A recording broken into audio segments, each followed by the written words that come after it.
बिस्मिल्लाहिर्रहमानिर्रहीम। उम्मीद करता हूँ तमाम तर लोग खैर आफियत से होंगे। एक नए व्लॉग में खुशामदीद करूँगा। आज़ाद कश्मीर पर से चंद अहम अपडेट्स आपके साथ शेयर करूँगा। सबसे पहले तो चूँकि मुजफ्फराबाद डिवीज़न के अंदर कल दूसरे मरहले में इंतखाबी मार्का सजने को तैयार है। गो के मुजफ्फराबाद डिवीज़न के हालात काफ़ी ज़्यादा कशीदा बताए जा रहे हैं, लेकिन चीफ इलेक्शन कमिश्नर आज़ाद जम्मू कश्मीर की जानिब से आज एक प्रेस कॉन्फ्रेंस की गई, एक प्रेस रिलीज़ भी जारी की गई, जिसमें यह बताया गया कि जो इलेक्शन का दूसरा मरहला है, यानी कि मुजफ्फराबाद डिवीज़न के अंदर जो इंतखाबात हैं वो अपने मुकर्रर वक्त पर यानी कि 2 अगस्त 2026 को ही मुनक्किद होंगे। अब ये इंतखाबात कल होने जा रहे हैं। साथ ही साथ जो महाजरीन के 12 हल्के हैं वहाँ पर भी जो है वो इंतखाबात होंगे। तो दूसरी जानिब चूँकि जो मुजफ्फराबाद डिवीज़न है उसके अंदर इंटरनेट सर्विस को बहाल करने के फौरी बाद जो है उसको दोबारा से बंद कर दिया गया था, और ये बताया जा रहा है कि मुजफ्फराबाद के अंदर इस वक्त हालात जो हैं वो नॉर्मल नहीं है, वहाँ पर सूरत हाल काफ़ी ज़्यादा कशीदा है। दूसरी जानिब जो नीलम वैली से आने वाला काफ़िला है वो भी बताया जा रहा है कि रास्ते में है, और उसने भी आज रात के जो है वो मुजफ्फराबाद के मुकाम पर पहुँच जाना है। तो देखना ये है कि क्या कल मुजफ्फराबाद डिवीज़न के अंदर इंतखाबात हो पाएंगे, और अगर इंतखाबात होते हैं तो जो वोटर टर्नआउट है वो कितना होता है, क्या लोग बाहर निकलते हैं और अपना जो हक के राय दही है वो इस्तेमाल करते हैं, या फिर जिस तरह से हमने मीरपुर डिवीज़न के अंदर देखा था कि वोटर टर्नआउट बहुत कम था, उसी तरह से जो टर्नआउट है वो कम होता है। आगे बढ़ेंगे, आपको दूसरी एक अहम खबर बताएंगे जो कि जियो न्यूज़ से मुंसलिक ताबिश हाशमी, जो कि एक मज़ाहिया प्रोग्राम करते थे हंसना मना है के नाम से, उनकी जानिब से एक पोस्ट लगाई है, लेकिन उसमें कोई इस तरह से मेंशन तो नहीं किया गया, लेकिन बताया ये जा रहा है और जो सोशल मीडिया पे न्यूज़ जो है वो सर्कुलेट कर रही है कि शायद ताबिश हाशमी ने जियो न्यूज़ छोड़ दिया है, या फिर इंतज़ामिया की जानिब से उनका जो कॉन्ट्रैक्ट है उसको ख़त्म कर दिया गया है। बहरहाल उनकी जानिब से वाज़ी अल्फाज में तो कोई ऐसी बात नहीं की गई, लेकिन उन्होंने एक पोस्ट शेयर की जिसमें उन्होंने लिखा हुआ था कि it was great while it lasted 2022 से 2026, यानी कि उन्होंने कहा कि 4 साल का जो दौर था वो काफ़ी अच्छा रहा। अब बहुत सारे लोग ये पोस्ट कर रहे हैं या चैमगोइयाँ कर रहे हैं कि शायद उनने कश्मीर के हवाले से कुछ पोस्टें की थी, एक वीडियो पैगाम भी जारी किया था, तो शायद उसके बाद इंतज़ामिया के साथ उनका जो कॉन्ट्रैक्ट है वो ख़त्म हो गया। लेकिन इस हवाले से ताबिश हाशमी साहब की जानिब से वाज़े तौर पर या वाशकाफ अल्फाज में किसी किस्म की जो है वो पोस्ट या उनकी जानिब से कोई चीज़ जो है वो वजाहत उनकी जानिब से जारी नहीं की गई। अब आपको एक और ख़बर जो है वो बताऊँगा, लेकिन उससे पहले बताऊँ कि रावलाकोट के अंदर चूँकि जम्मू कश्मीर जॉइंट अवामी एक्शन कमेटी ने अपना जो धरना है वो दिया हुआ है, पहले जो लॉन्ग मार्च था उसकी कॉल थी, लेकिन ये बताया गया सरदार उमर नज़ीर कश्मीरी साहब की जानिब से कि हालात कुछ ऐसे है कि फिल वक्त हमें रुकना पड़ रहा है, हम अभी जो है वो धरने में तब्दील कर रहे हैं लॉन्ग मार्च को, किसी भी टाइम जो है वो हम दोबारा से लॉन्ग मार्च की कॉल दे सकते हैं, और वो लॉन्ग मार्च की कॉल अपनी जगह पे बरकरार है। दूसरी जानिब ये बताया जा रहा है कि बाग शहर के अंदर या बाकी तमाम तर अजला के अंदर भी जो है वो एहतजाज करने की तैयारियां मुकम्मल कर ली गई हैं, यानी कि अब ज़िला की सतह पर भी जो है वो एहतजाज किया जाएगा। अब देखें, बिलावल भुट्टो जरदारी साहब को जम्मू कश्मीर जॉइंट अवामी एक्शन कमेटी ने एक ख़त लिखा था, जिसमें उन्होंने कहा था कि जो आपने ट्रुथ एंड रिकन्सिलिएशन कमीशन बनाने के हवाले से जो एक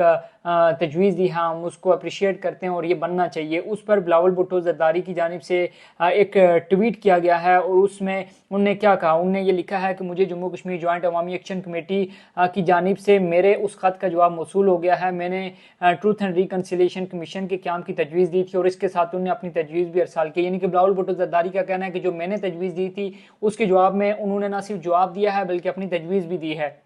उनका यह कहना है कि हर कीमती जान का ज़िया एक कौमी सानिया है। इस वक्त मेरी अवलिन तरजीह है कि मौजूदा बहरान के खात्मे में मदद की जाए, आवाम को फौरी रिलीफ फ्राहम किया जाए और आज़ाद जम्मू कश्मीर में जल्द अज जल्द मामूलात ज़िंदगी बहाल किए जाएँ। मैं इस बात का खैर मकदम करता हूँ कि उन्होंने मुजवज़ा कमीशन को आगे बढ़ने के लिए एक मुमकिन इदारा जाती रास्ते के तौर पर कबूल करने पर आमादगी ज़ाहिर की है। इस कमीशन की तौसीक अब आज़ाद जम्मू कश्मीर कानून साज असम्बली भी कर चुकी है। मैं इनकी तजवीज़ का भी बगौर जायज़ा लूँगा। अब मैं जो आज़ाद जम्मू कश्मीर के वज़ीर आज़म से भी मशावरत करूँगा वो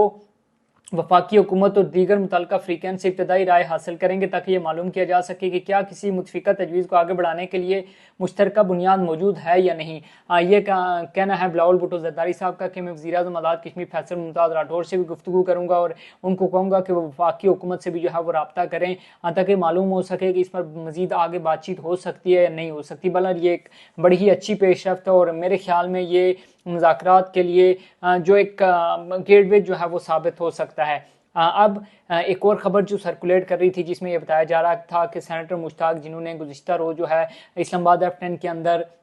एक जलसा कह लें या यकजहती के लिए जो है वो गैदरिंग रखी हुई थी आज़ाद कश्मीर के लोगों के साथ। तो उनको बताया जा रहा है, जो ख़बरें सामने आ रही हैं कि उनको गिरफ़्तार कर लिया गया है, उनके साथियों के हमरा और थाना शालीमार में उनको जो है वो मुंतकिल कर दिया गया है। साथ ही साथ कुछ लोग ये भी जो है वो दावा कर रहे थे कि शायद वो तमाम तर लोग जिन्होंने एहतजाज के अंदर शिरकत की उनकी गिरफ्तारियों के हवाले से भी जो है वो इतलात सामने आ रही थी, लेकिन इस हवाले से जो है फ़िलहाल तस्दीक नहीं हो सकी। चूँकि सेनेटर मुश्ताक ने जो है वो एक ऐलान किया था कि वो 3 तारीख को आज़ाद कश्मीर की जानिब जो है वो पेशकदमी करेंगे और यहाँ से खुराक, अद्वियात और बाकी जो एशिया ज़रूरिया है वो लेकर इंसानी हमदर्दी के तौर पर जो है वो रावलाकोट या आज़ाद कश्मीर के दीगर शहरों में मीरपुर वगैरह जाएंगे। तो अब ये बताया जा रहा है कि इंतज़ामिया की जानिब से उनको गिरफ्तार कर लिया गया है और जो मौक़िफ़ इख्तियार किया गया है कि उनने